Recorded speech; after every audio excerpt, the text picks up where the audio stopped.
রাজ্য রাজনীতিতে বর্তমানে একটা নাম ভীষণভাবে আলোড়ন সৃষ্টি করে দিয়েছে। হ্যাঁ, বিগত বেশ কয়েক মাস ধরে বা বছরখানেক ধরে টুলু মণ্ডল এই নামটার সঙ্গে আমরা পরিচিত হলেও টুলু মণ্ডলের এই বিপুল সম্পত্তির যে খোঁজ পাওয়া গেছে তার সম্পর্কে কিন্তু একেবারে বাংলার মানুষ অবগত ছিল না এতদিন, যে সাধারণ মানুষের চোখের আড়ালে প্রশাসনের নাকের ডগায় এইভাবে যে কেউ একেবারে তার বিপুল পরিমাণের সম্পত্তি করে তুলেছে। নাজিমউদ্দিন ওরফে টুলু মণ্ডল। তবে টুলু মণ্ডল নামেই কিন্তু বীরভূমের মাটিতে বিশেষ করে পরিচিত হচ্ছে এই ব্যক্তি। পাথর ব্যবসায়ী থেকে তার এই উত্থান নিঃসন্দেহে বলা যেতে পারে একেবারে চোখে পড়ার মতো। তবে এই জায়গা থেকেই প্রশ্ন, যখন কেউ তার সম্পত্তির পরিমাণ এত করে ফেললো তখন প্রশাসন কিচ্ছু জানতো না? যখনকার ঘটনা এটি, বিগত 5 বছর 10 বছর 15 বছর যখন থেকে এমন ধরনের ঘটনা বা এইভাবে যে কোটি কোটি টাকার সম্পত্তি, কোটি কোটি টাকার সোনা তার কাছে মজুত রয়েছে, এই যে নিজের কাছে যে রাখলেন, এত যে বিপুল পরিমাণের সম্পত্তির মালিক হয়ে উঠলেন এই টুলু মণ্ডল, তা কি প্রশাসন সত্যি জানতো না? বলছি তৎকালীন প্রশাসনের কথা, বলছে মমতা বন্দ্যোপাধ্যায়ের প্রশাসনের কথা। ইতিমধ্যে এই প্রশ্নটা নবান্ন থেকে তুলেছেন শুভেন্দু অধিকারীও, যে সত্যি কি জানতেন না, নাকি এর দায় মমতা বন্দ্যোপাধ্যায়ের? চলুন আগে শুরুতে শুনবো যে শুভেন্দু অধিকারী কি বলেছেন, তারপরে আসছি আলোচনায়।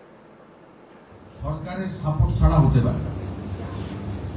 প্রাক্তন মুখ্যমন্ত্রী মমতা বন্দ্যোপাধ্যায়ের সাপোর্ট ছাড়া এটা হতে পারে না। এত বড় র্যাকেট, এত দিন ধরে সবাই ইনভলভ রয়েছে। আপনি এটা তো পুরো এন্টায়ার স্টেট গভর্নমেন্ট যিনি লিড করেছেন, responsibility goes to her also.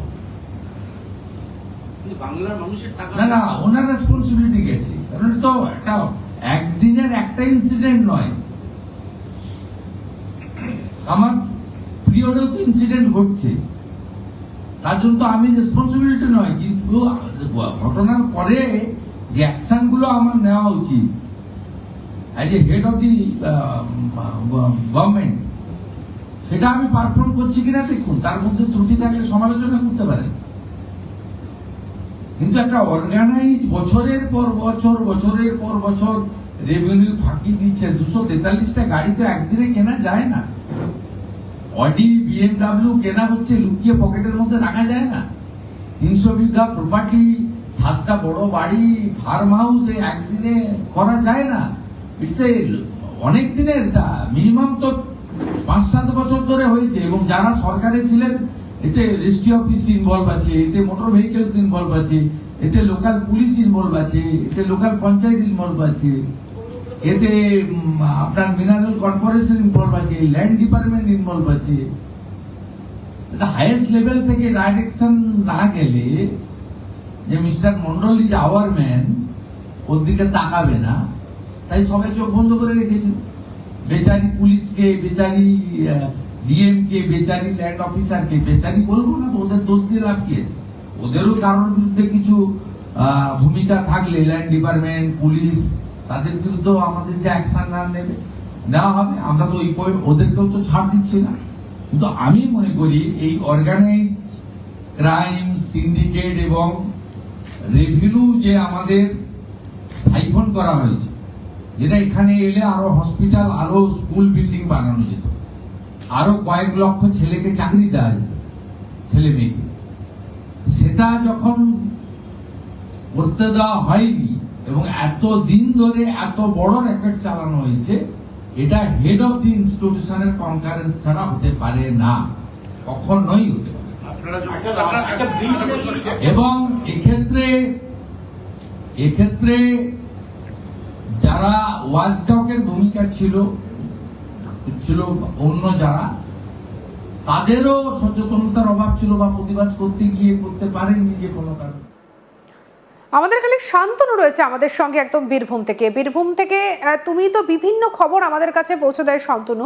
একটা কথা বলো, এই যে বাইরে কাজ করতে গিয়ে এই টুলু মণ্ডল নামটার সঙ্গে তোমরা পরিচিত হলে ঠিক কবে?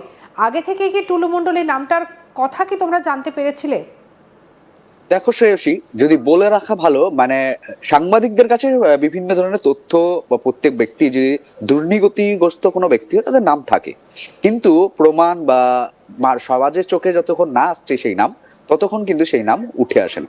ঠিক আমরা যদি বলে থাকি এই টুলু মণ্ডল মোহাম্মদ নিজামুদ্দিন আলিয়াস, যার ভালো পুরো নাম, সেই মোহাম্মদ নিজামুদ্দিন ওরফে টুলু মণ্ডল, যার নাম মানুষ মানে বীরভূম তথা পশ্চিমবঙ্গের মানুষ কোন আনাচে কানাচে মানুষ জানতে পেরে গেছে কবে, সেটা হচ্ছে 2024 ডিসেম্বর মাস, তার কন্যার যে বিবাহ অনুষ্ঠান, সেই বিবাহ অনুষ্ঠানের পর।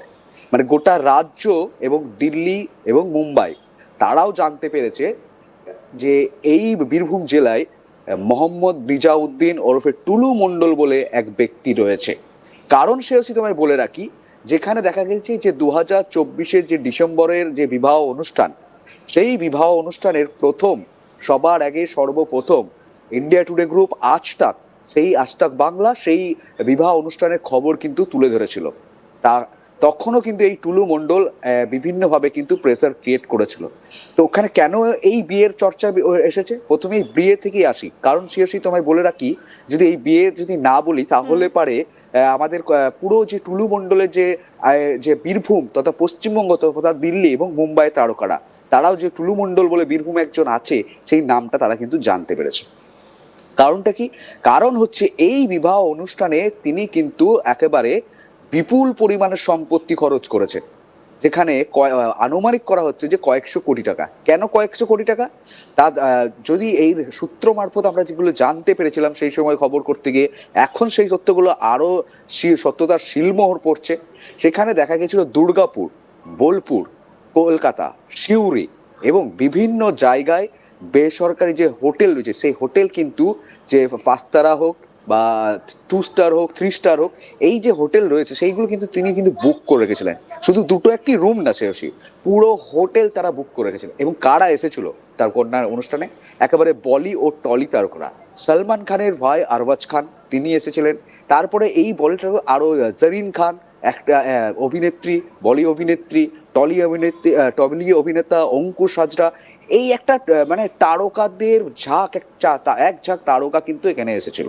তো সেই বিয়ে একেবারে রাজস্থানের যে রাজপ্রসাদ, সেই রাজপ্রসাদ স্টাইলের একেবারে সিউড়িতে তার মেয়ের যে বিবাহ সেট মঞ্চ সেই তৈরি করা হয়েছিল। সাথে সাথে এই বিবাহ অনুষ্ঠান প্রায় 15 দিন ধরে, প্রায় হাফ মাস যাকে বলে, প্রায় 1 মাসের প্রস্তুতি, 15 দিন ধরে একবারে অনুষ্ঠান নানানভাবে কলকাতা শহরে, বোলপুরে, সিউড়িতে বিভিন্নভাবে অনুষ্ঠান কিন্তু সিওসি করে গেছে। তো এরকম রাজকীয় বিবাহ অনুষ্ঠান যদি হয়ে থাকে, আমরা কাদের এই ধরনের অনুষ্ঠান দেখেছি?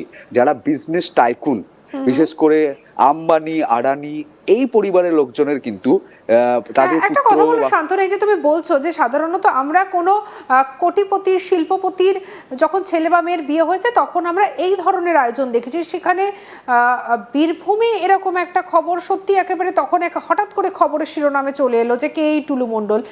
এবার একটা বিষয় বলো যে এই টুলু মণ্ডলের সঙ্গে তৎকালীন সরকারের অর্থাৎ মমতা সরকারের সম্পর্ক ঠিক কেমন ছিল? শ্রেয়সী, তোমার একটা কথা বলে রাখি, এই মুহূর্তে তৎকালীন সরকারে যারা থাকা তারা প্রাক্তনী হয়েছে, এবং এই প্রাক্তনী আসার পর এরা এই মুহূর্তে বীরভূম জেলা যারা রয়েছে ঋতব্রতপন্থী তৃণমূল হয়ে দাঁড়িয়েছেন। অনুব্রত মণ্ডল ঋতব্রতপন্থী তৃণমূলের সভাপতি হয়ে দিয়েছেন। তিনি কিন্তু প্রকাশ্য একটি বক্তব্য পেশ করেছেন, টুলু মণ্ডলের সাথে অনুব্রত মণ্ডলের নাম জড়ালে তিনি কিন্তু মানহানি করবেন।